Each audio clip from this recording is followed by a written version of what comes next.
am na ñoo waxtaanee ak TIC di nouvelle technologie de l'information et de la communication ma bàyyi la di xalalal yu yees yi ma bàyyi la nga yaatal. maa ngi lay ziar bu baax di leen ndokkeel aussi di remercier waa plateau bi yëpp tey ñu war a waxtaanee révolution sonore. mu nekk xarala yu bees yoo xamante ne tey jii nii ñu ngi yàq di defar xaw ma nag ku ne ak li nga jàpp. maanaam tey jii nii production musicale doon na loo xamante ne tey jii nii mun nga jaar ci kàngam mu defal la ko taf-taf mun nga jaar ci Paco Cissé ñu gën ko xamee Koporo. mu nekk ñu gën ko xamee nan Koporo. waaw moom nag mun na xëy na mun naa wax producteur la ci musique la nekk. di ko wax dalal ak jàmm ci plateau Petit Déj. merci beaucoup kàngam. yeesaay Kébé.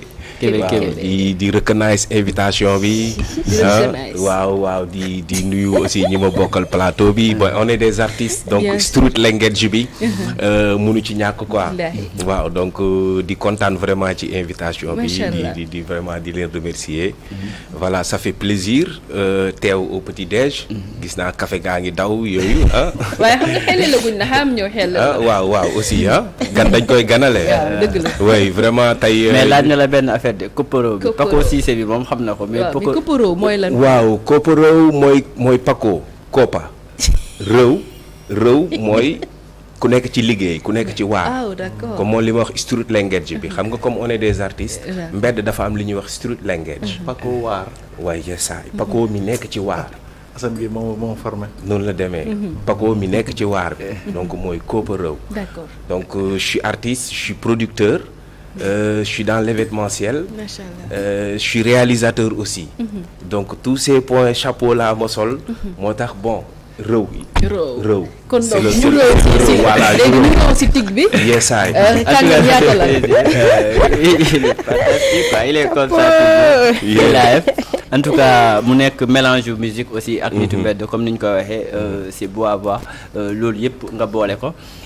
tey ñu waxtaanee intelligence artificielle. mu nekk loo xamante ne tey jii nii dugg na ci sa zone production musique exemple. man exemple ak sama téléphone kese mun naa def production son boo xamante ne ci benn 10 minutes. loolu lan la indi coppite ci yow mi jël sa studio. di produire ay artistes comme say moromu artistes. Ben écoute l'intelligence artificielle a vraiment transformé en fait éthiquement la création musicale au Sénégal.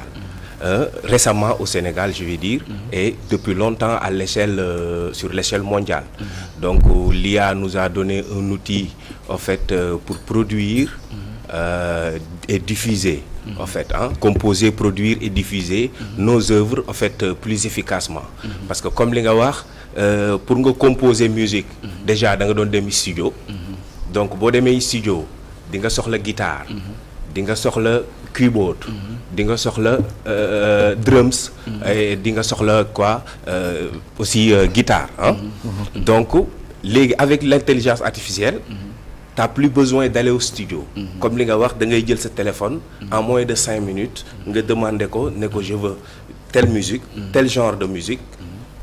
yónnee ko. 30 secondes mu indi la réponse. donc nga déglu. su fekkente ne ça le fait donc ok là tu dépenses moins d'énergie. tu gagnes plus de temps. et tu dépenses aussi moins de sous. et que donc parce que tous ces instruments yi taxoon ngay dem studio tu l'as. donc après loolu c'est la composition. soo paree ci composition bi nga ñëw ci produit bi mooy contenu bi. en fait parce que boo defee son il faut que mu am contenu bi mooy texte bi. ok léegi nga ne dama bëgg a bind sur l'immigration clandestine. wala dama bëgg a bind sur les inondations ou bien les enfants qui souffrent dans le ghetto. nga bind tapé tak yónnee ko. may ko 30 secondes mu togg tout ça bagewaat la ko. yónnee la texte. noonu la demee yónnee la texte bi nga xool ne texte bi non lii neexuma sam si kii proposer ko ne ko propose-moi autre chose. mooy IA. IA ne ko propose-moi autre chose mayaat ko mu togg 30 secondes mu yónneewaat la ko. nga xool ok non bii des na kii donc dama bëgg mu am ay rime carré. rime croisé rime plate.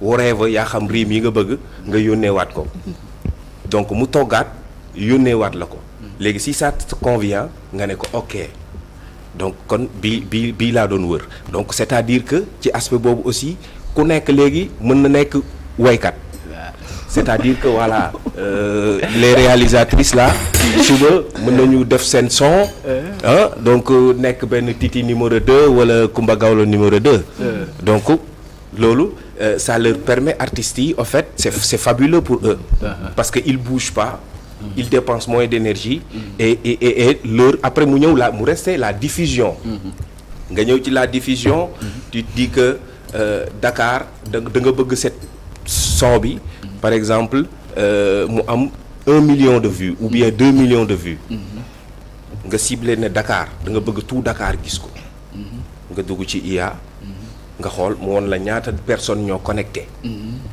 nga ne ok nga dugg tak validé ñëpp dañ koy gis donc il y a tous ces aspects-là que l'IA vraiment a amené en fait sur la scène voilà c'est une révolution technologique en fait de la musique en ce moment donc parce que l'IA vraiment a tout changé. Voilà a tout changé quoi. Donc vraiment. yow jël nga conscience ne xam nga ne lii lay def. lii lay def et puis yow wax nga avantage yi. moins de frais. En même temps bi. Ouais. Loolu aussi avantage la mais inconvénient yi. lim la fekk yow nga yore sa matos di produire quand nga mi doon ñëw. di la fay exemple 50 000 francs production. ma gis loolu noonu dem ci maamu mi ma ko mën a defal comme li ma wax ni yëpp ci avantage yi. Ben oui c'est-à-dire que après day rey industrie musicale bi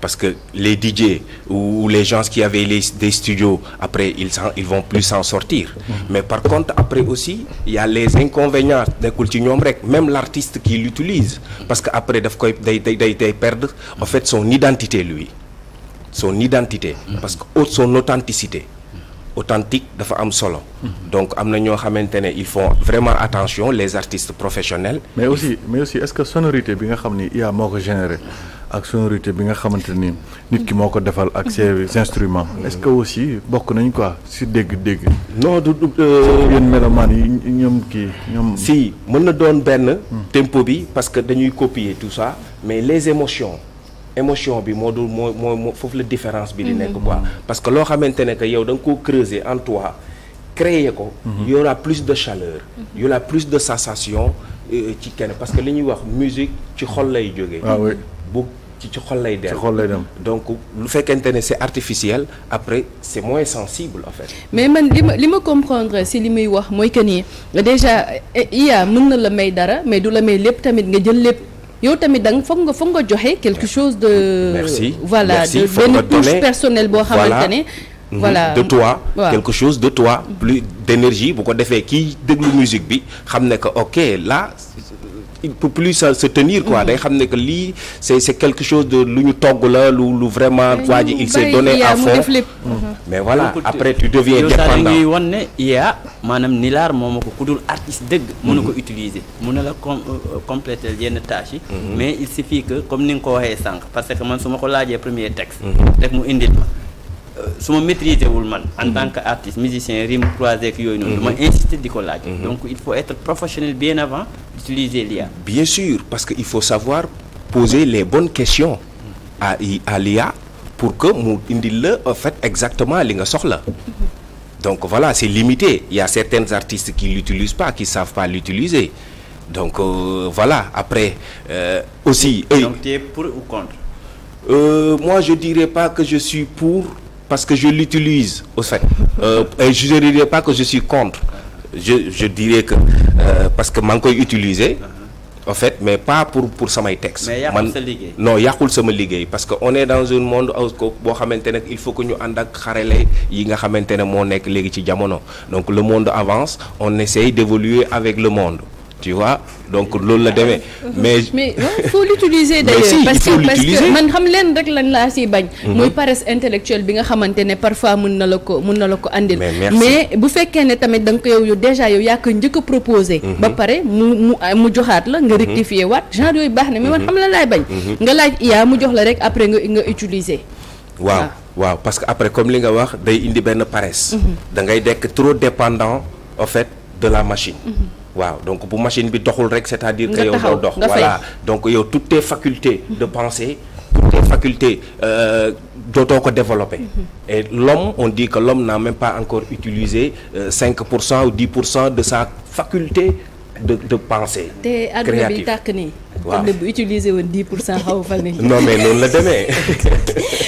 c'est sûr donc voilà il y a beaucoup de conséquences là-dessus. Il y a beaucoup de conséquences. ñiy yëngu ci affaire bi di ci am dara ñoo xam ne ci dañuy am dara en tant que yow. ku expérimenté déjà yaa ngi ci. mais nekkoo ci fànn boo xamante ne comme niñ ko waxee. comme Safiatou waxee. Ben l'IA c'est juste un outil. Donc c'est la façon dont on l'utilise qui fait son impact. En fait donc comme j'ai dit il faut pas être trop dépendant parce que c'est une machine. Donc là on est en train de parler d'une co-production ou je sais pas avec l'homme et la machine. Voilà. Donc, il ne faut pas être trop dépendant. Tu peux t'en servir parce que si tu trouves que, par exemple, tu as un débat à faire et que tu peux poser une question à l'IA, donc qui te mène, mu indi la benn texte, hein, taf, tu gagnes plus de temps. Tu peux le faire. Les réalisateurs de télé ou les reporters de radio, tout ça, ils peuvent utiliser IA. Mais par contre, pour nous, les artistes, il faut rester sur l'authenticité. Parce que la création traditionnelle, c'est en toi d'abord. C'est en toi d'abord qu'il faut creuser, qu'il faut se ressourcer. Mais si tu fais trop confiance à la machine aussi, donc ça manquera toujours d'émotion, ça manquera toujours de sensation qui vraiment musique bi ngay dégager quoi, pour que le message passe bien. Maam oui. waaw baal ma rek de kii man li ma bëggoon wax mooy sànq kàngaam mi ngi doon waxu kii bi menaces yi. xam nga tey jii nii par exemple ki nga xamante ne yow peut-être guitariste nga. wala nga yor piano. wala nga yor sa sabar. xam nga tey yow musique bi maanaam métier bu bëri la boole. tey jii nii ak IA bi kon dafa mel ni ñooñu yëpp dinañ dem en chômage wala nañ toog di xoole parce que su fekkee ne IA moom mun na la proposer yow ban façon genre kii tëgg nga bëgg ay yooyu yëpp. tegal la ko kon ñee tëggkat yi ak claviste guitariste mais c'est vrai. après fu ñuy jëm ñooñu. c'est vrai que dafay créer benn chômage foofu noonu mais c'est temporel pour moi parce que en fait mën nga dem studio parce que boo génnee studio aussi il y a la production da nga war a tourner et pour tourner il te faut jouer en live. Faut que jouer en live et pour jouer en live il faut appeler aussi après ces musiciens là que tu avais boycotté pour que ñu ñëw reprendre tu vas relever waat notes yooyu noonu nga dem créer IA relever waat toutes les notes en fait pour tëggal la loolu pour t'accompagner. D'accord. Donc après wiiri jaari ndaari la. waaw donc li ñu naan fi mu ñu jëmee ko gën mais est-ce que l'IA fi mu ñuy jëlee nii ak est-ce que fi mu ñu jëmee moo ko gën. yow si jamono ji lan ngay def da ngay woy da ngay tëgg. non man damay woy. damay produire des artistes je manage. un artiste qu'on appelle Jupiter Diop l'international. Sun Soleil aussi international. Donc je suis coordonnateur du festival Reggae Abéné qu'on organise à chaque année en décembre en Casamance et que voilà je suis dans l'événementiel à Mbour. J'organise presque tous les week-ends des concerts hip-hop ou reggae. concert yaa koy woy. concerts yi man maay woy avec mes invités avec les artistes. D'accord yow sa ban hit moom moo gën a taxaw. sama ban. sa ban woy moom lañ gën a. Récemment j'ai sorti un clip. Qui s'appelle Taarifooni Xabla Anta Kayfa Taabudooni. waaw beneen level la. donc yàlla nee na xam ma njëkk soog ma jaamu. donc waaw parce que il faut que on fait un petit rappel. parce que àdduna dafa mu nekk nii dafa jaxasoo boo xamante ne dañuy dem ba fàtte suñu bopp. te ku fàtte sa bopp munoo fàttaliku yàlla. déjà am na benn mag bu doon wax ne fàtte sax moo warul. mais ginnaaw ba dañ ñoo mooñ ci matat yi. moo tax ak yenn xat-xat yi. waaw mais waruñu koo umpale. IA moo la dimbali wala sa baat daa neex. non never man samay musique du ma def sax autotune du ma ko sax def man je préfère cette naturalité. waaw cette énergie. yëkkatil ma xool. cette énergie que je dégage. yëkkatil ma loolu laa bëgg quoi. yëkkatil ma xool mu yëkkati benn affaire.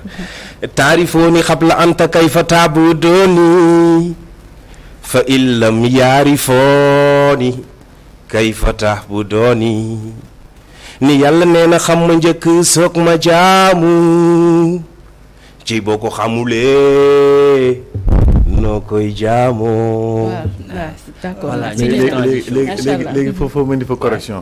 nga jégal ma. mais taarifuni qabla an ta'buduni.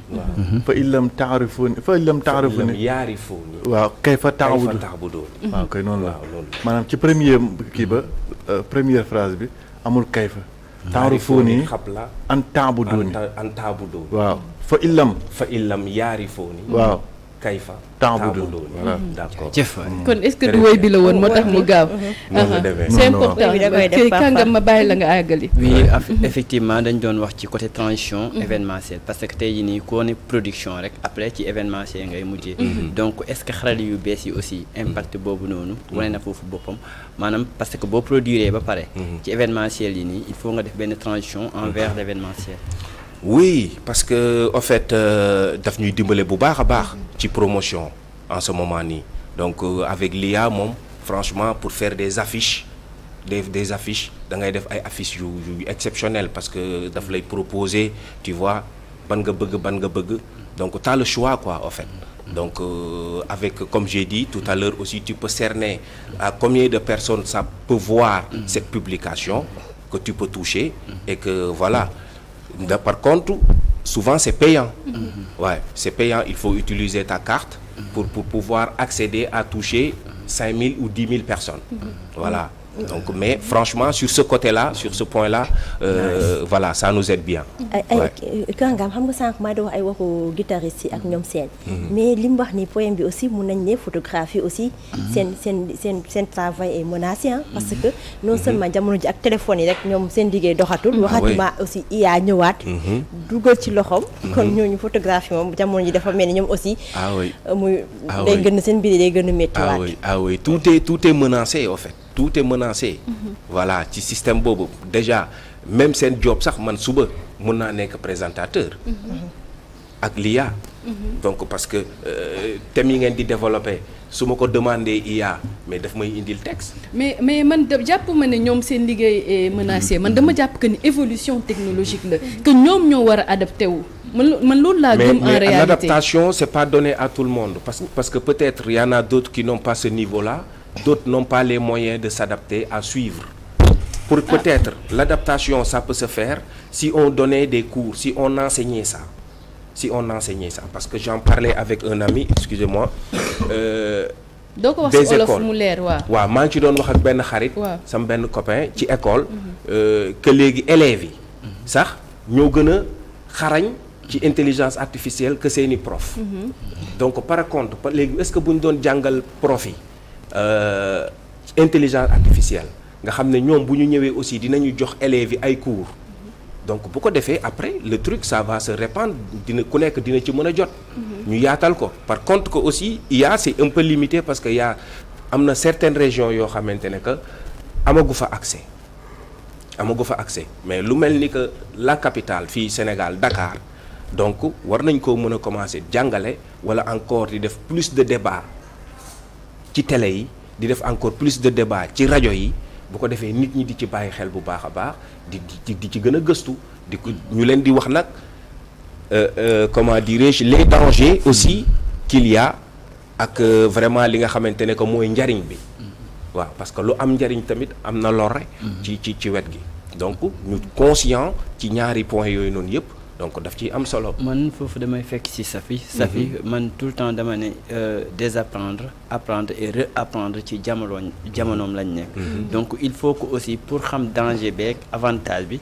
il faut ñu tàggat la ci. wala yow ci sa jëmm bopp nga accepter ko d'abord parce que boo accepté wul IA évolution technologie. d'abord déjà problème la pour nga dugal ko sa bopp. donc est-ce que yow ni nga ko accepté. noonu la ko ñeneen accepté parce que invité naa fi koo xamante ne ci événementiel la nekkoon. Maris Music Festival. dafa ne moom arrangement bi maanaam mun nga nekk artiste bi war na jouer tey États-Unis moom avantage boobu la gis ci IA maanaam nga war a jouer États-Unis say musiciens nekk fii à distance avec l'IA ñuy jouer à distance du am benn temps boo xamante ne da koy séparer te ñoom ñoo ngi fii ñi koy jouer moom mu ngi live États-Unis waaw parce que comme lu ñu hologramme yi ñoom ñooy def loolu quoi mais voilà man je pense que ne que mën nañ ko utiliser neneen quoi en fait donc parce que galère boobu noonu Sénégal comment dirais-je photographie di dund wala guitariste yi war ko dund tout ça donc mën na leen vraiment dimbale ci bu ñu demee ba ci kanam bu ñu amee jàngale bi ci li may wax léegi nii il faut que ñuy am plus de jàngale en fait ci gars yi mën a conscient parce que ku nekk mën na ko c'est une liberté d'expression. mais daa ko accepté wut quand même. bu la neexee nga accepter bu la neexee nga bañ a accepter donc c'est un choix pour moi mais il faut que nga xam li ngay accepter lan la mën a jëriñ d'abord. bu ñu leen wanee ne lii ñu mën a accepter lii ñuy accepter nii lu leen amal njëriñ la par exemple ci sa commerce da mën na koo doxal ci sa liggéey mën na ko doxal boo bëggee visibilité mën na laa yokk visibilité ñu xam njëriñ yi donc pour man loolu dinañ ko accepter parce que nit ku nekk bëgg na lu baax mais commerçants yi ñoom ñoo gën a xam lan mooy IA sax parce que déjà ñoom si seen plateforme yi des fois dañuy am seen benn plateforme boo xamante ni lépp lu xew fa lañ koy waxtaanee. déjà dañuy def sa ay formation jaral ne leen ñu dem ba génn Sénégal sax juste pour dem def formation. Voilà Kangam. oui en tout cas de toute façon nekk na loo xam ne tey moom la ñuy waxtaanee évolution musique mu nekk loo xamante ne tey jii nii xëy na ñu bari. ñoo ngi koy dundee. gis nañ ni sax léegi récemment ay vidéo clip yoo xamante ne 100% IA. exemple Dip def na ko fi am na ñeneen aussi ñu ko def. Gaston bi mais gis nañ ne aussi man su ma koy seetaan personnellement. man nangul naa évolution IA nangul naa ko mais du ma sentir ne. moom daf may desee maanaam vidéo boo xam ne ay nit. njaay ñoo ko def genre yi nii moo ma gënal sax. vidéo bu IA def xaw ma nag te je travaille je suis dans l'intelligence artificielle mais pour être sincère tey tableau art boo xamante ne main levée lañ ko defee moo ma gënal tey xam nga tableau art boo xam ne IA bi moo ko def amul différence parce que su ma koy xool kiy dessiner nii xam nga day jóge ci xool quoi mais xam nga sénégalais moo bëgg tendance en fait moo bëgg découvrir lu bees bu gisee lu bees rek ñëpp dañ ci daw focus ci quoi tu vois am na ñoo xam ne bon ça les a plu am na ñoo xamante ne que ils aiment le naturel dañu bu naturelee moo leen dàqal comme yow donc loolu boo demee tey jii nii ay millions de vues nga fay gis tu vois parce que gars yi ñoo bëgg gis loo xamante ne que gisuñu ko woon donc bu yaakaar naa ne que au Sénégal tey jii nii war nañu commencer di leen ci jàngal parce que boo demee réewu tugal yi ñoom seen doom yi xarañ nañ ci ñu ngi ciy def ay affaires yu doy waar en fait ñoom nag ak ñun ni ñuy utiliser IA bokkul ñoom la plupart pour jàng la pour créer mais fii nag souvent bëri na ay ñoo xamante ne que pour naxe la arnaque genre yooyu noonu donc il faut que mooy li ma wax léegi ñu vraiment imprégner tous les Sénégalais ci affaire IA ñu jàngale ko ndaw ñi màgg ak moom xam les avantages et les conséquences donc bu ko defee après pour man dina gën a yomb quoi donc mais tendance bi ci am ci musique sénégalais bi moom en ce moment nii moom mooy IA képp kuy génnee clip même mbalaxmaan yi sax souvent dañuy jël IA mixé ci tama bi ñuy war a def wala clavier fu mu war a dugg ñu dugal fa IA donc voilà ça touche quoi. et foofu Safi il faut mu teg ko ci table bi ñëpp waxtaanee comme man dama gis récemment son bu gën a it dañ ko defee IA à 100% mooy bi ñu doon wax RDC ak Sénégal. di ñaanal Sénégal am ndam mooy son bu mujj bi nii. tu vois mu nekk son boo xam ne dafa viral. te 100% IA la. son kan la. mooy fi ñuy woowee Sénégal ak RDC Congo bi. mu nekk loo xamante ne mu ngi viral te nit a ko defar ci IA la ko defaree. donc loolu aussi. defar bu gaaw sax day defar bu gaaw si en moins de une minute. en moins d'une minute nga am sa son. voilà mu mixer la ko masteriser la ko tu vois wax la sax tempo bi nga ciy tegoo. waaw léegi ne la nii nga koy wayee. léegi nag. loolu ban application moo ko def ñu existe maanaam loo xam ne existé wul amul. ñu amal ko. léegi li am. naka lay demee kon équivalence boobu quoi. waaw donc am loo xam ne amul. existé wut en fait ñu teg ko.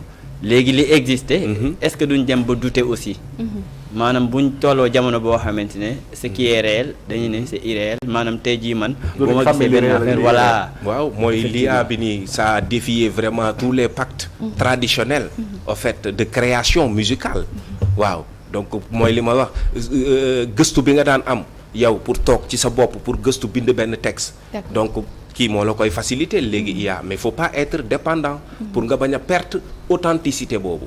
En tout cas Paco, ça fait plaisir ci thème bi tey. donc Safi ñoo ngi koy béggee moom artiste moom wax dëgg yàlla. Koporo di la béggee di la caat bu baax sa tàggatoo ak ñi ngi waaw di leen remercier vraiment. di remercier waa Sénégal di wax ne que kàddu yi moom lu fi jub ñu xam ne que yàlla suñu borom moo ko jubal lu fi dëng it ñu xam ne que ay doomu aadama lañu donc ci suñu simple modestie rek lañ doon ñëw di partager ak voilà suñu mbokk yi sénégalais yi. donc di leen jaajëfal bu baax a baax di wax ne aussi mais pourquoi Walfadjri du ngeen am ay émission hip hop pourquoi Walfadjri du ngeen am ay émission reggae. kii fu mu nekk reggae non maa ngi fi. yow kii fu mu nekk. non Walf TV loolu moo lay wan ne yow seetaanoo ñu. non maa ngi seetaan. maa ngi seetaan amoon na mais. Hip Hop Nation amoon na fi. Hip Hop Nation. waaw. voilà. waaw loolu après ñu réglé ko émission reggae dañ ko war a am Walfadjri parce que Walfadjri mooy sunu télé. d'accord long time moom la ñuy suivre. mooy télé bi nga xam ne moo fi nekkal askan wi. yor baatu askan wi. ku am lu ko naxari wala lu muy faayit. Walfadjri lay ñëw. jërëjëf donc ngir yàlla may leen ñu émission reggae. sinon ma ñëw di ko présenter. inch'Allah. oui jaajëf d'accord jërë ngeen jëf. nga jooyee ko ci émission bi nga xamante ne fii la mburu mi xoyom-xoyome. xam naa ñi la war a dégg nañ la donc ñu lay sant bu baax a baax ci Sema Damel donc dem nag xooli ji suñu benn rubrique di actualité te dellu ci plateau.